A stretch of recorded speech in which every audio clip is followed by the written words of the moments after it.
আসসালামু আলাইকুম রহমতুল্লাহ। আজকে চলে আসলাম আমার ভাতিজা ঢাকা স্পোর্টসে। কাকা, তুমি কোন টিমে জার্সি নিয়েছো? আমি পর্তুগালের জার্সি নিয়েছি। পর্তুগালের উনি ফ্যান। আচ্ছা, CR7 রাইট। CR7 এর জার্সি দেখেন, খুব পছন্দের, ওনার পছন্দের টিম। না, জার্সির কাপড়টা খুবই ভালো। আমি প্রতি বছরই নেই, বিশ্বকাপের আগে 2টা করে। এবার একটা বেশি সুন্দর, এবার একটা অনেক ভালো। এটা কিন্তু প্লেয়ার এডিশনের জার্সি। হ্যাঁ, রাইট। আচ্ছা, জার্সিটা খুব কিন্তু ভালো মানের হ্যাঁ। জার্সি। আমার ভাতিজার খুব পছন্দ হয়েছে। রাইট। 100% original jersey. যদি আমি বরাবর মতন বলে থাকি, কেউ যদি এটা কপিগুলো প্রমাণিত করতে পারেন, 1 লক্ষ টাকা আমরা পুরস্কৃত করবো ইনশাআল্লাহ।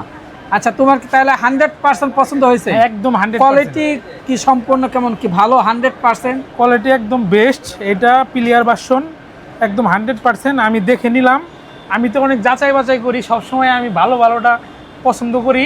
এটা আমার কাছে খুবই ভালো লাগছে। এটা অরিজিনাল, পুরা স্টেডিয়াম মার্কেটের মধ্যে এটা আমি পাইছি অরিজিনাল। তোমরা কি আশাবাদী যে এবার ওয়ার্ল্ড কাপ 2026 একদম ওয়ার্ল্ড কাপ 100% পর্তুগাল এবার ওয়ার্ল্ড কাপ নেবে ইনশাআল্লাহ? তাদের জন্য ইনশাআল্লাহ। শুভকামনা রইল। সবাই দোয়া করবেন জানি পর্তুগালের জন্য। আমরা দোয়া করি আমার ভাতিজার পছন্দের টিম জানি এবছর 2026 ওয়ার্ল্ড কাপে